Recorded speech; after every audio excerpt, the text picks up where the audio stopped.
আকৌ নাকত কিয় ধৰিছে কোনোবাই গোন্ধ দিছে হ'বলা মানে প্ৰেমত ময়ো পৰিছিলোঁ এটা সময়ত তাৰপিছত সেই প্ৰেম বিচ্ছেদ হ'ল কিবা কাৰণত আৰু কাৰণটো বাদ দিয়ক তাৰপিছত মই সদায় কান্দি কান্দি থাকোঁ মোৰ লগৰ এজনী বায়েকে ক'লে যে তুমি ইমানকৈ কান্দি কান্দি নাথাকিবা তোমাক যদি তোমাৰ প্ৰেম ঘূৰাই লাগে মোৰ ওচৰত এজন মানুহ আছে যিজনে ঘূৰাই দিব মই ক'লো হ'ব একদম আঁঠিলে শপত দেই একদম দেওপানী মন্দিৰৰ শপত একদম সঁচা কথা কৈছোঁ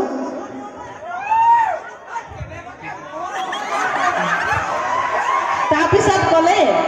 তেওঁ এজন মানুহৰ ওচৰলৈ লৈ গ'ল তাৰপিছত মানুহজনৰ ওচৰত যেতিয়া গৈ পালোঁ তেতিয়া ক'লে যে তুমি ইমান চিন্তা নকৰা তুমি যদি সঁচা ভাল পোৱা তেখেত ঘূৰি আহিব তুমি এটা কাম কৰিবা এটা শিঙি মাছ মোৰ ওচৰলৈ লৈ আহিবা মই বিতাত কি হ'ব বোলো জহনি তাৰপিছত মই বোলো হ'ব লৈ যাম তাৰপিছত শিঙি মাছ মই চাগে নেক্সট সপ্তাহত মানে সপ্তাহত লৈ গৈছোঁ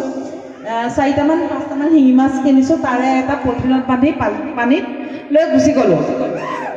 মানুহজনে ক'লে মানুহজনৰ ওচৰত পাতিলোঁ মই বোলো আপুনি যে কৈছিলে শিঙি মাছ লৈ আনিলোঁ তাৰপিছত তেওঁ ভিতৰলৈ শিঙি মাছটো লৈ গ'ল এটা তাবিজ পিন্ধাই আনিলে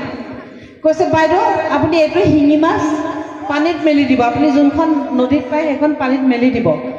পানীত মেলি দিলোঁ ক'লে আপোনাক শিঙি মাছ পানীত মেলি দিব যিমান মানে তেওঁ উজাই গৈ থাকে সিমানে আপোনাৰ তেখেত কাষলৈ আহি থাকিব মই আৰু হোলা ভাই মূলা মানুহ শিঙি মাছটো পানীত মেলি দিলোঁ মেলি দিওঁতে শিঙি মাছটো মোৰ ওচৰৰ পৰা নোযোৱা হ'ল মানে শেলুৱাই ফচি ধৰিলে মই বোলো ভাবিছোঁ যে তাপিছটোত ধৰি শিঙি মাছ ডাইৰেক্ট ধৰিব নোৱাৰোঁ পানীত মানে শেলুৱাইখিনিত অকণমান তাপিছত ধৰি আঁতৰাই দিওঁ বুলি ভাবিলোঁ আঁতৰাই দিলোঁ আঙুলিত তাবিজ থাকি গ'ল শিঙি মাছ গুচি গ'ল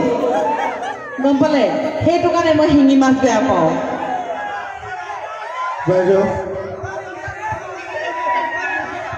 টানিয়ে নিব